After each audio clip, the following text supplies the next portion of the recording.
Have you ever tried sewing a knit fabric, stretch the seam, and had the stitches snap? I know how frustrating that can be because it makes you wonder if you're doing something wrong.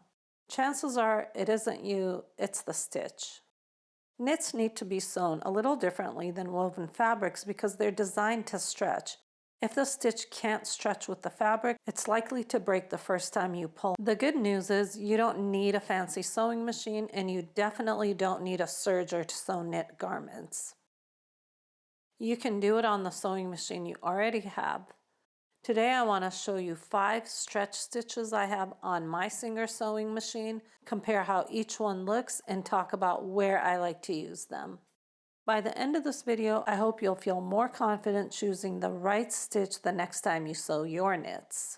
For every sample in this video, I'm using the same jersey knit fabric, the same polyester thread, and the same jersey needle. Make sure when you're sewing knits, you choose the right needle. You don't want to use a regular universal needle on knits. Usually you'd want to choose a jersey or a stretch needle. Here I'm using a jersey needle, and you may need to play with the different sizes. I'm going to try the 70 here. If that doesn't work, I can switch to the 80 depending on the weight of that fabric. The only thing I'll be changing after this is going to be the stitch. That way I can really see the difference with each stitch and how it behaves with this fabric. Let's start with a regular straight stitch. This probably is not the first stitch you would pick for sewing knit fabrics, and this is probably the one that when you do use it, it snaps when you pull the fabric. But there's a trick. For this sample, I'm using a stitch length of 3, which is a little longer than the standard stitch length, which is about a 2.5. And then I'm using a straight stitch. If I'm using a straight stitch on a knit, I usually start with a stitch length of 3, and then I adjust from there if I need it a little bit longer, depending how it looks. Now the trick that I use is to gently pull the fabric as it feeds through the machine. I don't mean stretching it a lot, just applying a very light, even tension as you sew. You combine that with a slightly longer stitch, and it works really well on most of the knits that I've tested. The key is to not overdo it. A gentle pull is all you need. And just like any sewing technique, always test it on a scrap of the same fabric before you start sewing your garment. Every knit behaves a little differently, so taking a minute to test the settings saves you a lot of frustration later. The finished seam is clean and flat, making it a nice option when you want to look for a traditional straight stitch.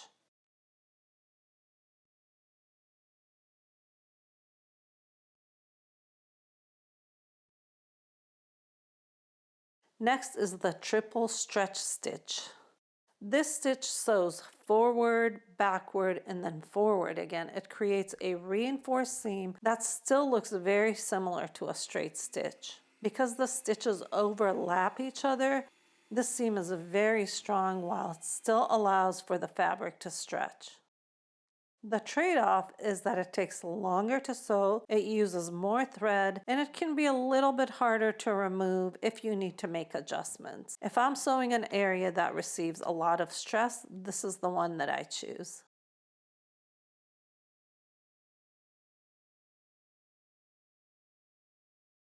The zigzag stitch is probably the one that's the most familiar because almost every sewing machine has one. As the fabric stretches, the zigzag opens slightly, allowing that seam to move with it. It's simple, it's reliable, it's easy to adjust, and it's easy to remove if you ever need to make changes. So if you're new to sewing garments, this is a great stitch to start with. Next is the single overlock stitch. This stitch not only sews the seam, but it also finishes the raw edges at the same time. I really like how clean and professional this seam looks. If you don't own a serger, this is a great way to finish the seam allowance without having to sew the seam first, then go back and finish the edge separately. It's one of my favorite stitches when I want construction and edge finishing all in one step. And the nice thing is it doesn't use all that thread that you need for a serger. Now the double overlock stitch works in a very similar way, but it creates a denser, more reinforced seam. Comparing to the single overlock, it uses a little bit more thread and it creates a slightly heavier seam. So if you're working with a medium weight knit or simply you want a little extra reinforcement, this is another excellent option. Choosing between the single and double overlock really comes down to the finish you're looking for. Now let's take a look at all 5 stitches side by side. One thing I really want you to notice is that every one of these stitches worked well on this 4-way stretch fabric. So this isn't really about finding one stitch that's better than all the others. It's really about choosing the finish that's best for your garment that you're making.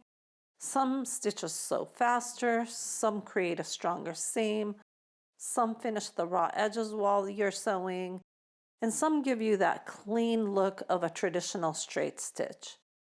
The nice thing is that your sewing machine probably already has several great options built right into it. I hope this video helped take some of the mystery out of sewing knit fabrics. If you've been putting off sewing knits because you thought you needed a serger, I hope this gives you the confidence to pull out the sewing machine you already have and give it a try.